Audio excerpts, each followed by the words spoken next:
Letošnja kurilna sezona v Celju bo odvisna od vremenskih razmer. V celjskem City centru je na voljo brezplačno testiranje s hitrimi testi. Dijaka gimnazije Celje Center izdala novi slikanici iz serije Luka bere. Rogaška v zadnjih 8 letih ni tako slabo začela nove sezone. Dober dan, spoštovane gledalke, cenjeni gledalci televizije Celje v naši informativni oddaji Dogodki dneva. V celjskem javnem podjetju Energetika so pred dobrim mesecem začeli z letošnjo ogrevalno sezono. Ta se je, kot tudi že v preteklih letih, začela 1. oktobra.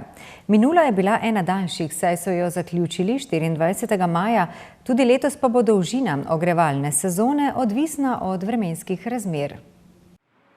Energetika Celje skrbi za daljinsko ogrevanje okoli 17 tisoč Celjanov, predvsem na območjih Hudinje, Nove vasi, Lave, Otoka in Golovca. V sistem pa je poleg večstanovanjskih objektov vključenih tudi več šol in vrtcev ter okoli 150 lokalov.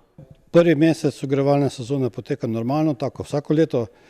Do sedaj niso bile prehudo nizke temperature, zdaj mogoče v naslednjih dneh, da se bo temperature še bolj ohladile. Mi smo na to pripravljeni. Ogrevanje na vseh objektih teče normalno, tudi na pogodbenih kotlarnah, s tem, da v Celju, tako kot veste, vsako leto je enako.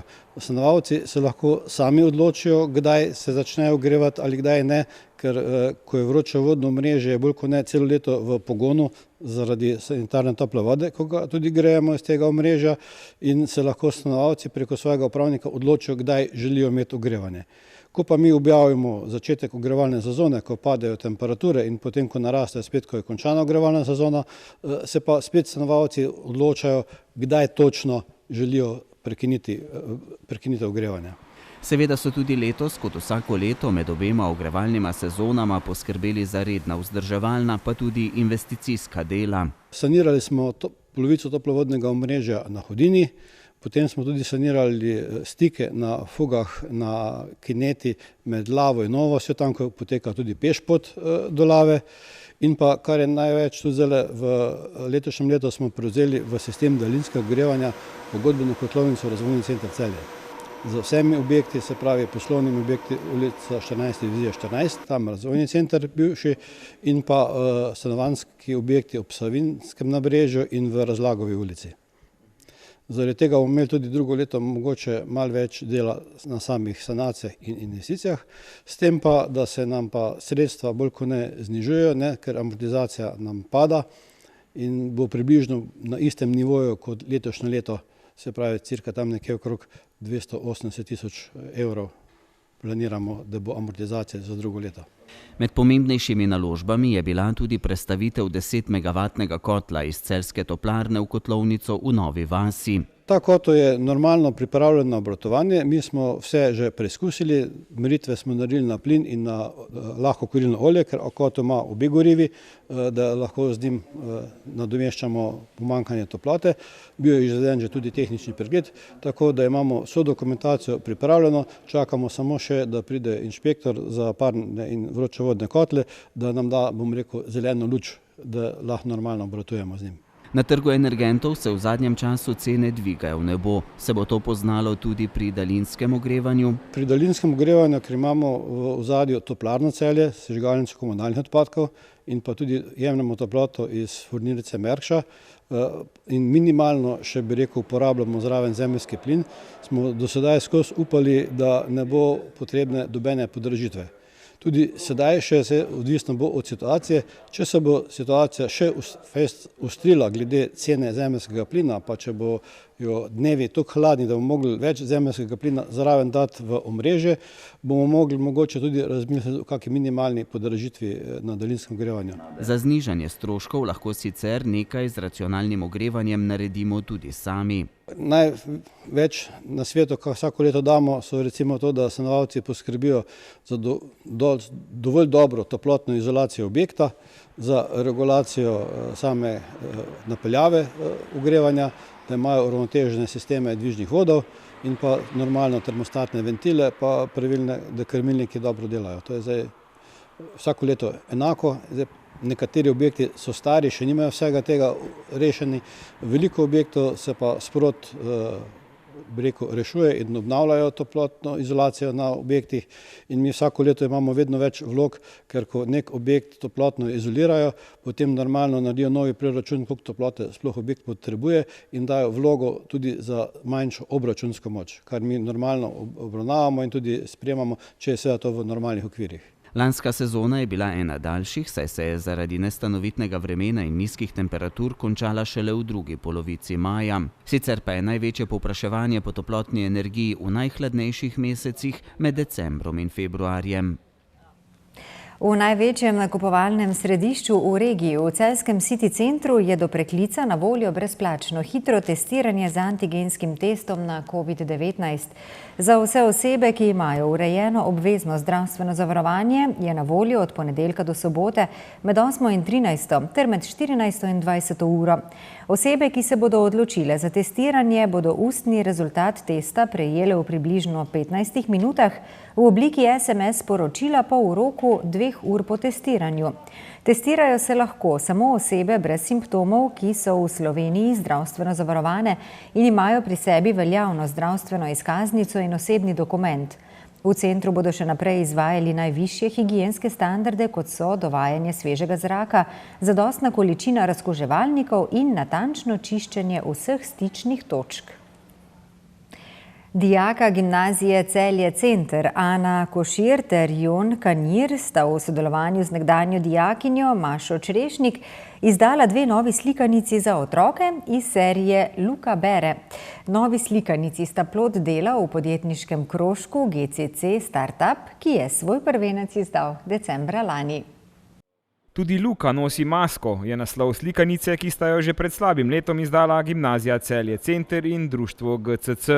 Gre za avtorski prvenec dijaka programa predšolske vzgoje Jona Kanirja, ilustracije pa je prispevala tedanja maturantka umetniške gimnazije likovne smeri Maša Črešnik. S prvo slikanico sem se trudil najmlajšim predstaviti v bistvu epidemijo, maske, pomen vsega tega, ker sem pač v bistvu v mojem delu z otroki opazil, da imajo mnogi težave z razumevanjem, kaj v bistvu vse to sploh je. Vse v bistvu smo že imeli mi mladostniki in tudi nekateri odrasli in starejši težave z razumevanjem te situacije. Slikanica je bila med bralci dobro sprejeta in je pomenila začetek projekta Luka Bere, ki ga Jon Kanir, danes četrtošolec na GCC, razvija v okviru podjetniškega krožka GCC Startup. Letos sem projekt malo razširil, sem k sodelovanju povabil mojo prijateljico Ano Košir in smo napisali vsak svojo zgodbo, ki jih je dopolnila ilustratorka Maša Črešnik, in sem vesel, da se dotikamo teh tematik, ki so otrokom v bistvu zelo aktualne, tudi odraslim, ampak res se trudimo otrokom omogočiti malo lažje otroštvo, bom tako rekel, predvsem pa hkrati tudi staršem pomagamo pri pojasnjevanju nekaterih pomembnih in aktualnih tematik. Luka premaga žalost je najnovejša slikanica, ki je nastala izpod peresa Jona Kanirja. In kaj otrokom sporoča njena zgodba? Otrok spremlja Lukova čustva ob izgubi njegovega hišnega ljubljenčka, psička Rona, in na tak način tudi po tem pogovoru, ki sledi po branju, spoznava v bistvu smrt, izgubo in se s temi čustvi sooči in se morda malenkost nauči ravnati v takšnih situacijah. Letos se je projektu svojo slikanico za otroke pridružila še četrtošolka Ana Košir. Jaz bi se najprej zahvalila Jonu za povabilo. Bilo mi je v veselje in čas, da lahko ustvarjam za otroke in moj prvenec Luka govori resnico je slikanica, ki otroke poskuša naučiti, kako pomembno je priznanje resnice in da se ne zatekamo v laž, četudi je prisoten strah. In od kod ideja za temo slikanice? Ja, jaz imam mlajša bratca in tudi kar nekaj mlajših bratrancev in sestričen in sem včasih opazila, da je priznanje resnice nekaj težkega za njih, da čutijo strah pred tem. In od tu ideja, da bi bila to tematika moje prve slikanice. Si pa s projektom Luka Bere prizadevajo, kolikor se le da, podpirati lokalno. Zato so vse slikanice natisnjene v Sloveniji, kar mi zelo veliko pomeni. Vključujem pa tudi mlade, predvsem še neuveljavljene, bom rekel, mladostnike.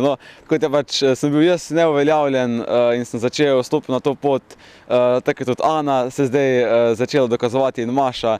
In res se trudim, da je ta projekt ena lepa zgodba mladih o lokalnem uspehu. Odzivi otrok, ki so se že imeli možnost srečati s slikanicama, so izjemno pozitivni. Vrstniki in nenazadnje profesori pa so na Jona, Ano in celotno ekipo izjemno ponosni. Več o slikanicah pa najdete na spletni strani lukabere.si.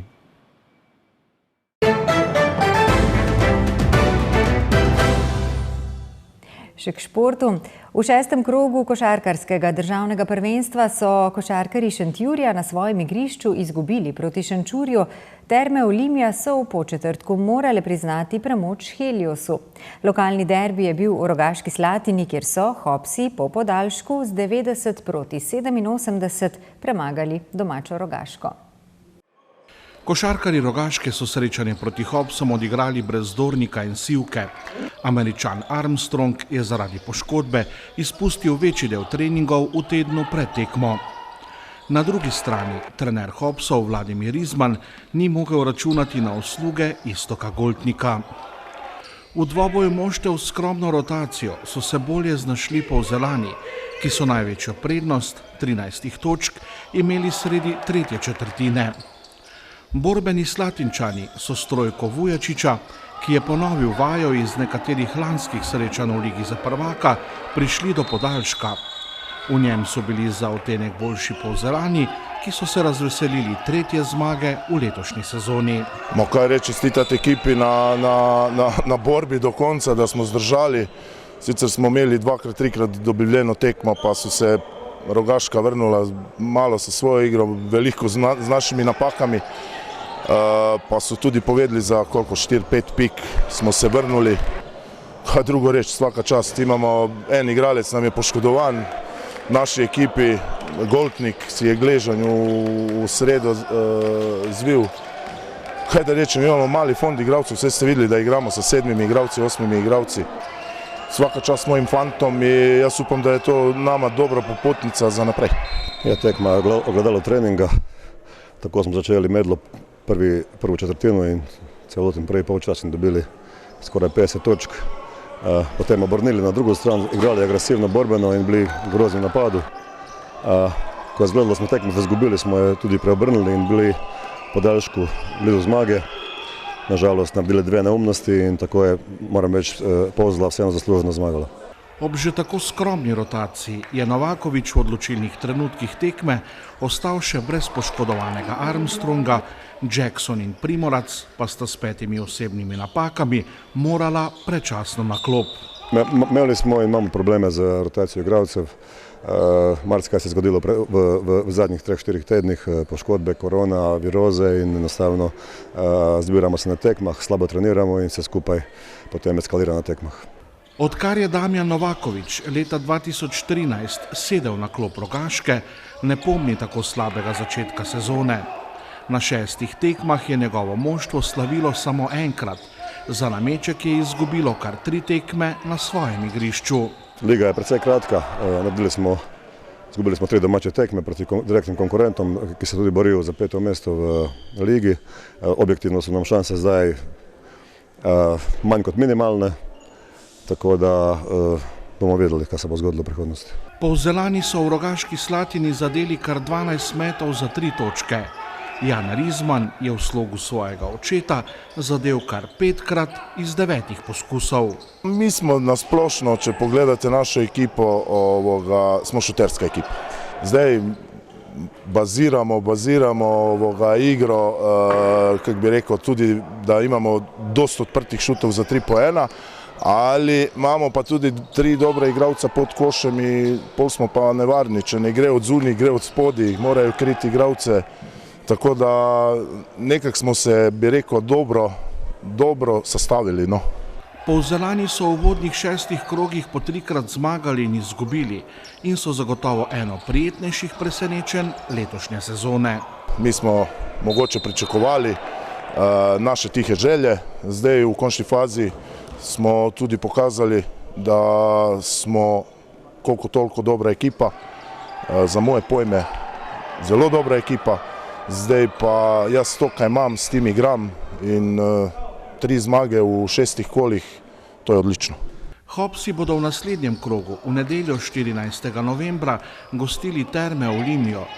Rogaška pa bo danes in v četrtek v drugem mehurčku druge ABA lige v Osijeku igrala proti Vojvodini in Širokemu Bregu. Ja, potujemo pač v nepravem času za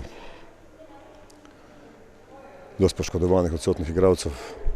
Če se izpostavi, da še je Armstrong za zdaj časa poškodovan, potem pa res ne vem, na kakšen način odigrati 3 tekme na naslednjem tednu.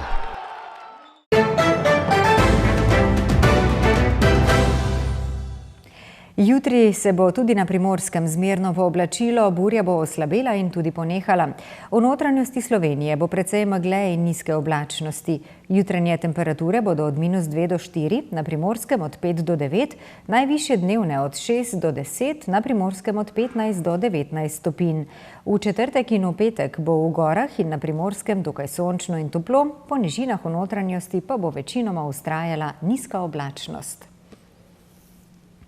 Toliko za danes. Hvala lepa, ker ste bili naša družba. Bodite z nami tudi jutri. Nasvidenje.